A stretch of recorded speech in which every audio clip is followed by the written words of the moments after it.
안녕하세요. 딥러닝의 비즈니스 응용 프로젝트에서 토픽 1 패션 앱리스트 발표를 맡은 팀 B의 박시은입니다.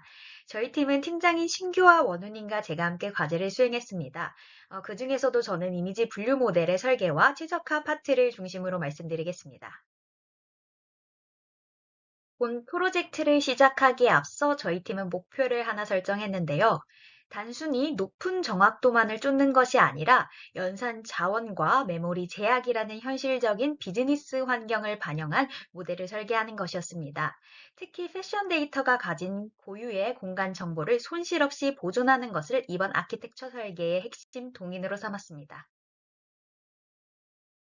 이미지 인식 모델을 설계할 때 가장 먼저 고려해야 할 점은 데이터를 바라보는 관점이라고 생각합니다.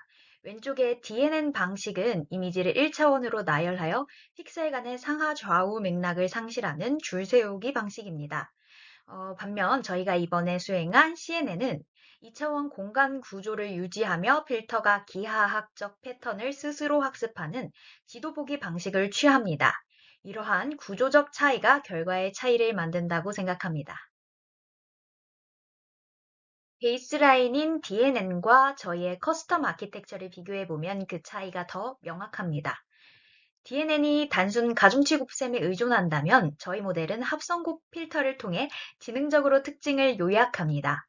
이는 이미지의 맥락을 유지하면서도 연산의 효율성을 극대화하는 전략입니다.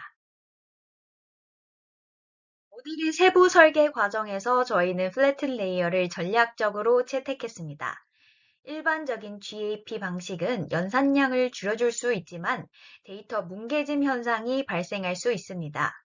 저희는 28 x 28 원본 이미지가 7 x 7까지 압축된 상황에서 3136개의 고유 특징을 분류층으로 온전히 전달하여 모델의 변별력을 높이는 결정을 내렸습니다. 이러한 설계의 유효성은 학습 과정에서 증명되었습니다. 그래프의 에포크 11 지점을 보시면 학습률을 0.5배 감소시키는 LR 스케줄러의 개입이 있었습니다. 정체 구간에서 더 세밀한 탐색을 수행한 결과 정확도가 다시 상승하는 변곡점을 만들었고 최종적으로 91.90%라는 우수한 테스트 정확도를 달성했습니다. 이어서 진행한 전이학습 과정에서는 실제 실무에서 겪을 법한 자원의 한계에 직면했습니다. 모바일넷 V2의 규격에 맞춰 해상도를 96 by 96으로 높이는 과정에서 데이터 부피가 급격히 팽창했고 6.6GB의 램 점유와 함께 시스템이 다운되는 OM 에러가 발생했습니다. 저희는 데이터 파이프라인의 순서를 조정하여 이를 해결했습니다. 무거운 리사이징 연산이 들어가기 전에 상대적으로 가벼운 원본 데이터 상태에서 선제적으로 캐싱을 수행했습니다. 이 최적화 과정을 통해 메모리 병목 현상을 해결하고 안정적인 학습 환경을 구축할 수 있었습니다. 안정된 환경 위에서 수행된 파인튜닝 전략입니다.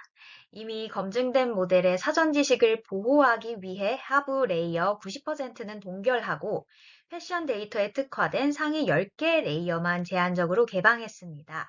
여기에 10-5승이라는 초미세 학습률을 적용해서 기존 가중치의 붕괴를 막으며 정확도를 다듬었습니다. 최종 결과를 비교해 보시면 흥미로운 통찰을 얻으실 수 있습니다. 범용적 거대 구조인 모바일 내 V2보다 데이터 특성에 부합하도록 타겟팅된 커스텀 CNN이 더 높은 성능을 보였기 때문인데요. 이는 비즈니스 환경에서 맹목적인 무거운 모델을 도입하는 것보다 데이터 복잡도에 최적화된 경량 아키텍처가 더 높은 가치를 창출할 수 있음을 시사합니다. 지금까지 정적인 공간 데이터인 이미지를 어떻게 효율적으로 분석했는지 말씀드렸습니다. 이어지는 토픽 2 발표에서는 시간의 흐름에 따른 동적 데이터를 분석한 결과를 공유해 드리겠습니다. 경청해 주셔서 감사합니다. 안녕하세요. 오늘 발표할 주제는 LSTM 딥러닝 모델을 활용한 현대차 주가 예측입니다. 화면에 보시는 것처럼 오늘 발표는 총 7단계로 진행됩니다. 데이터 수집에서 시작해 시각화, 전처리, 모델 설계, 학습, 예측, 성능 평가까지 전 과정을 순서대로 보여드리겠습니다. 사용한 데이터는 코스피 종목 현대차의 2024년 한 해 주가 데이터이며 시가, 고가, 저가, 종가, 거래량 5가지 특성을 입력으로 받아 다음날 종가를 예측하는 것이 목표입니다. 윈도우 크기는 직전 60일로 설정했습니다. 파이낸스 데이터 리더로 현대차의 2024년 데이터를 불러옵니다. 반환되는 데이터 프레임의 컬럼은 화면처럼 5가지입니다. 오픈은 당일 첫 체결 가격인 시가, 하이는 당일 최고가, 로우는 최저가, 클로즈는 장 마감 시 마지막 체결 가격인 종가, 볼륨은 당일 거래된 주식 수입니다. 이 중 저희가 예측할 값은 클로즈, 즉 종가입니다. 본격적인 모델링 전에 데이터를 눈으로 먼저 확인합니다. 위 그래프는 종가 추이, 아래 그래프는 거래량 추이입니다. 거래량은 주가와 스케일이 완전히 다르기 때문에 별도 그래프로 분류했습니다. 현대차의 2024년은 연초 대비 하반기의 종가가 전반적으로 하락했고 특정 시점에 거래량이 급등하는 패턴도 확인됩니다. 이제 전처리 단계입니다. 먼저 정규화가 왜 필요한지 설명드립니다. 화면의 표를 보시면 시가, 고가, 저가, 종가는 약 5만에서 15만원 단위인 반면 거래량은 수백만에서 수천만 단위입니다. 만약 이 상태로 신경망을 학습시키면 값이 큰 거래량이 학습을 지배해 버립니다. 따라서 민맥스 스케일러를 사용해 모든 특성을 0에서 1 사이로 통일합니다. 수식은 화면과 같습니다. 한 가지 포인트는 스케일러를 2개 만든다는 것입니다. 5개 특성 전체용 스케일러와 종가 전용 스케일러를 분리하는 이유는 나중에 모델의 예측값을 실제 원화로 역변환할 때 종가만의 스케일 정보가 필요하기 때문입니다. 두 번째 전처리인 슬라이딩 윈도우입니다. LSTM은 시계열 데이터를 다루는 모델이므로 직전 60일의 데이터를 보고 다음날 종가를 예측한다는 형태의 입출력상을 만들어야 합니다. 그래서 화면처럼 60칸짜리 창문을 하루씩 오른쪽으로 밀면서 데이터를 생성합니다. 1일에서 61일의 종가를 예측, 2일에서 61일로 62일의 종가를 예측, 이런 식입니다. 총 거래일이 N일이라면 N-60개의 샘플이 만들어집니다. 전체 샘플을 앞에 70%는 학습, 뒤에 30%는 테스트로 나눕니다. 여기서 반드시 셔플 값을 false로 지정해 줘야 됩니다. 왜냐하면 주가는 시간 순서가 중요한데 데이터를 섞어버리면 미래 데이터로 과거를 예측하는 데이터 누수 문제가 발생하기 때문입니다. 이제 모델을 설계합니다. 일단 LSTM이란 무엇인지 먼저 보겠습니다. 일반 RLN은 시간이 지날수록 앞쪽 정보가 희미해지는 장기 의존성 문제가 있습니다. 하지만 LSTM은 셀 상태라는 장기 기억 통로를 별도로 유지하고 forget, input, output 3개의 게이트로 정보 흐름을 제어해 이 문제를 해결합니다. 화면의 모델 구조를 보시면 입력인 61일, 5 5개의 특성 이 첫 번째 LSTM을 거친 뒤 드랍아웃으로 과적합수를 방지하고 두 번째 LSTM을 지나 최종 댄스 레이어에서 종가 1개를 출력합니다. 첫 번째 LSTM의 return sequence true를 쓰는 이유는 두 번째 LSTM의 60개의 타임 스텝 전체를 전달해야 되기 때문입니다. 모델.summary 함수로 전체 구조와 파라미터를 확인합니다. 그러면은 각 레이어의 출력 형태와 학습 파라미터 수가 표시가 됩니다. 이 정도 규모의 모델로 주가 예측을 수행합니다. 오른쪽 표에 나오는 표가 되겠습니다. 그리고 또 손실 함수는 회귀 문제이므로 MSE를 사용하고 옵티마이저는 학습률을 자동으로 조정하는 아담을 사용했습니다. 학습 설정입니다. 에폭 50은 전체 데이터를 50번 반복한다는 의미이고 배치 사이즈 16은 한 번에 16개의 샘플씩 묶어 가중치를 업데이트합니다. 밸리데이션 스플릿 0.1은 학습 데이터의 10%를 검증용으로 분리해 매 에폭마다 과적합 여부를 실시간으로 확인합니다. 이번엔 학습 결과를 손실 곡선으로 확인을 해보겠습니다. 파란색은 학습 손실, 빨간색은 검증 손실입니다. 두 선이 함께 낮아지고 있다면 모델이 정상적으로 일반화되고 있다는 신호입니다. 반대로 검증 손실만 다시 올라간다면 과적합의 징후가 되겠습니다. 이번에는 테스트 데이터로 예측을 수행해 보겠습니다. 모델이 출력하는 값은 0에서 1 사이의 정교화된 값이므로 앞서 만들어준 클로즈 스케일러의 인버스 트랜스폼 메서드로 실제 원화로 역변환해야 합니다. 그래서 예측 종가와 실제 종가의 처음 5개를 비교해 보면 어느 정도 근접하게 예측하고 있는지 바로 확인을 해볼 수가 있겠습니다. 이 그래프가 발표의 핵심입니다.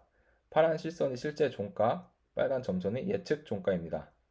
테스트 구간, 즉 모델이 한 번도 보지 못한 데이터에서 전체적인 추세를 꽤 잘 따라가고 있는 것을 확인할 수 있습니다.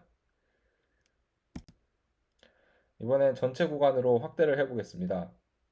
학습 구간 초록 점선과 테스트 구간 빨간 점선, 그리고 두 구간의 경계선이 함께 표시됩니다. 학습 구간에서는 이미 본 데이터이므로 더 정밀하고 테스트 구간에서는 약간의 오차는 있지만 추세는 유사하게 포착됩니다. 마지막으로 성능을 4가지 지표로 정량 평가합니다. 화면의 표를 참고하시면 MSE는 오차의 제곱 평균으로 큰 오차에 민감합니다. RMSE는 MSE의 제곱근으로 원화 단위로 해석이 가능하며 평균 플러스 마이너스 몇 원 오차로 직관적으로 표현이 됩니다. 그리고 MAE는 오차 절대값의 평균이고 MAPE는 오차를 백분율로 표현해 평균 몇 퍼센트 오차로 읽을 수가 있겠습니다. 실제 수치를 보시면 RMSE는 약 9,660원, MAPE는 약 3.6%입니다. 주가는 노이즈가 매우 크기 때문에 완벽한 예측은 어렵지만 LSTM은 단순 이동평균 대비 비선형 패턴을 더 잘 포착한다는 강점이 있습니다. 그러면 이 발표를 세 줄로 정리를 해보겠습니다. 첫째, 시계열 데이터는 정교화와 슬라이딩 윈도우 전처리, 그리고 순서를 유지한 트레인, 테스트 분리가 필수입니다. 둘째, LSTM은 forget, input, output 게이트로 장기 의존성 문제를 해결해 주가처럼 앞에 패턴이 뒤에 영향을 미치는 데이터에 적합합니다. 셋째, 성능 평가는 MSE뿐만 아니라 RMSE, MAE, MAPE를 함께 확인해야 실제 오차 규모를 직관적으로 파악할 수 있습니다. 앞선 발표에서 LSTM을 이용한 현대차 주가 예측 실험 태스크 1을 보셨을 겁니다. 이번 발표는 그 연장선으로 태스크 1의 LSTM 모델을 단순 RNN으로 교체했을 때의 성능이 어떻게 달라지는지를 비교 분석한 결과입니다. 비교 실험의 조건은 완벽하게 동일하게 맞췄습니다. 종목은 현대차, 기간은 2024년, 입력 특성은 시가, 고가, 저가, 종가, 거래량의 5개, 그리고 윈도우 크기는 60일, 에폭 50회입니다. 달라진 것은 오직 모델 레이어 하나입니다. LSTM 레이어를 케라스 레이어스에 있는 RNN과 심플 RNN 셀을 주입하는 방식으로 교체를 했습니다. 그래서 이 실험은 게이트 구조가 있는 LSTM과 게이트 구조가 없는 단순 RNN이 동일한 조건에서 얼마나 다른 성능을 내는지 직접 확인하는 것입니다. 결과가 다소 예상 밖이었는데 지금부터 그 내용을 말씀드리겠습니다. 결론부터 말씀드리면 단순 RNN이 모든 지표에서 LSTM을 앞질렀습니다. RMSE 기준으로 LSTM은 9,660원, 단순 RNN은 7,766원입니다. 단순 RNN이 하루 예측에서 약 1,894원 더 정확합니다. MAPE도 LSTM은 3.6%, 단순 RNN은 2.79%로 단순 RNN이 0.87% 낮습니다. 주가 예측에서 3% 이하면 양호한 수준인데 LSTM은 그 기준을 약간 넘었고 단순 RNN은 통과했습니다. 또 MSE 기준으로는 약 35% 개선으로 격차가 꽤 큰 편입니다. 그래서 보통 LSTM이 단순 RNN보다 좋다고 알려져 있는데 왜 이번에 반대 결과가 나왔을까요? 그래서 구조적 차이와 데이터 특성에서 원인을 찾을 수가 있었습니다. 핵심은 파라미터 수와 데이터 규모의 불균형입니다. LSTM은 3개의 게이트 때문에 단순 RNN보다 파라미터가 약 4배 많습니다. 이 파라미터를 충분히 학습시키려면 그만큼 많은 데이터가 필요합니다. 그런데 이번 데이터는 2024년 한 해 약 245 거래일입니다. 딥러닝 모델에게는 소규모 데이터입니다. 이 경우 파라미터가 많은 LSTM이 훈련 데이터에 과도하게 맞춰지는 과적합이 발생했을 가능성이 높습니다. 그래서 두 모델의 서머리를 나란히 보시면 파라미터 수의 차이를 직접 확인할 수 있습니다. 단순 RNN의 적은 파라미터가 오히려 이 소규모 데이터에 맞는 모델 복잡도였던 셈입니다. 그래서 보시면 단순 RNN은 7,600개의 파라미터가 되고요. LSTM은 약 3만 개의 파라미터를 보유하고 있는 것을 확인할 수 있겠습니다. 그래서 이번 실험의 결론을 세 가지로 정리하겠습니다. 이번 실험에서는 단순 RNN이 전 지표에서 LSTM을 앞섰습니다.